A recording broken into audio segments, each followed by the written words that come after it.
What's up, guys? This is a really I want to keep this video like below 5 minutes. This is a response to episode 3 of the Pylon, and this is just for. I hope that you guys see this. This is for you, Jeff, and for you, Dan. First of all, I'm a huge fan of both of you guys. You guys are like my spirit animal in like a StarCraft way in so many ways, and you guys are doing a kick-ass job with this show. I just wanted to give you a video response to the last question that you guys had on the show. And the question was, would StarCraft benefit from a divisional type system the way that the NFL uses? And I thought that was a really, really cool question, and the responses you guys gave got my juices flowing a lot to a point where I have a couple things I want to say on it. Number one, Rotterdam has a huge point about. Also, a huge fan of you, Roddy. I watch your stream all the time. You're awesome.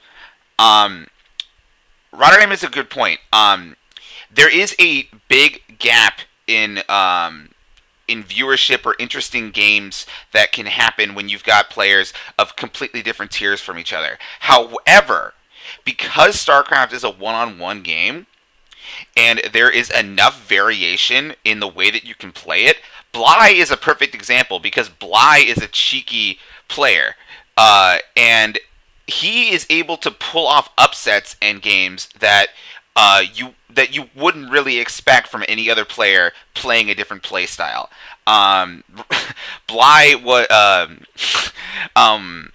Total Biscuit said it during his his King of the Hill style tournament that like when nothing else is working, throw the Polish Zerg at him, and it just seems to produce magical results. Those players are not all that common. It's not something that you see everywhere, and because StarCraft oftentimes uses, or more often than not, it uses a best of format. That doesn't always work, and you are always going to expect the better player to come out the way that tennis operates, the big one-on-one sport.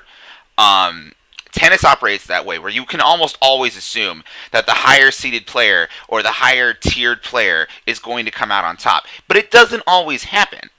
And it becomes, those moments in sports are magical when they do happen. When an upset from an unknown or an unranked player, it has happened in tennis over the years. An unranked player, someone that no one knows who they are, they just come out and play out of their mind. And they beat someone that no one expected them to have a chance versus. You can't discount that.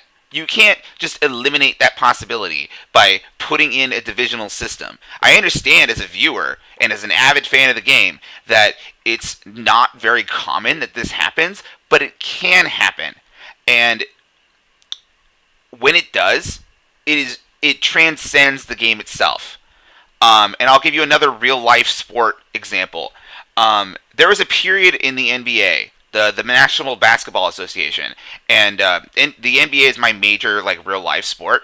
There was a moment a few years ago where a player that was being put into a starting position on the New York Knicks.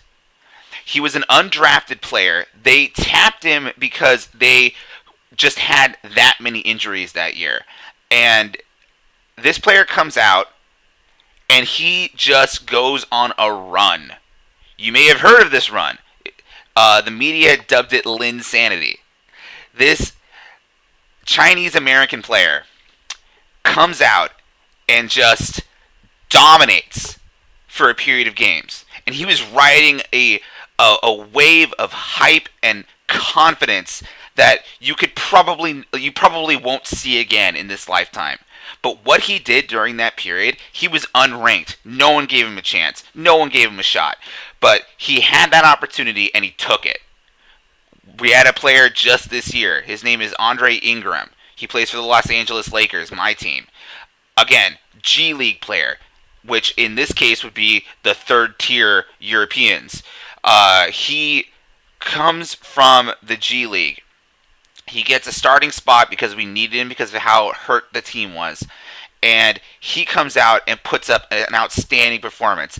Every single one of those games we lost, the Lakers lost, but the ability for someone who had been playing in the third tier for 10 years to get the opportunity to come to play at the top level, and then he does what he does, you can't deny the possibility for that in sports or in esports. You can't. And I know the main point is that more often than not, this doesn't happen. More often than not, Cyril versus Bly is going to be a stomp in one direction. There's always that possibility.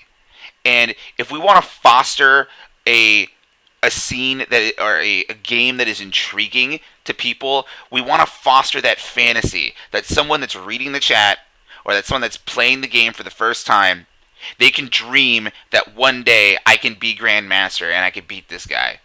And the best way that we can do that is to remove restrictions. I hate restrictions in StarCraft. You need to have a game that is truly open, that allows everyone to play against everyone, because at the end of the day, as everyone that has played this game knows, the top player in the world can have a bad day, and an unranked player can just hit his stride and have his moment. And when those things happen, sure, it sucks for the guy that just had a bad day, so he lost a couple of important games. But as viewers, as spectators, as lovers of the idea of this competitive sport, we need to foster that.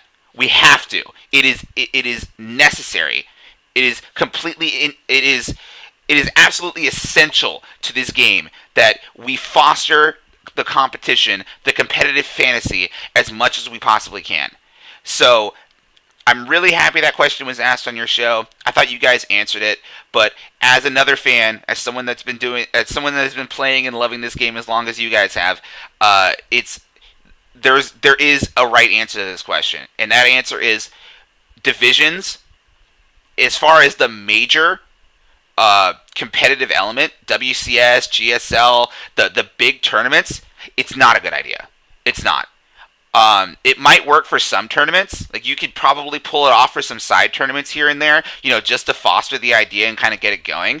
But StarCraft needs to, at the highest level, be an open game where everyone can compete against everyone.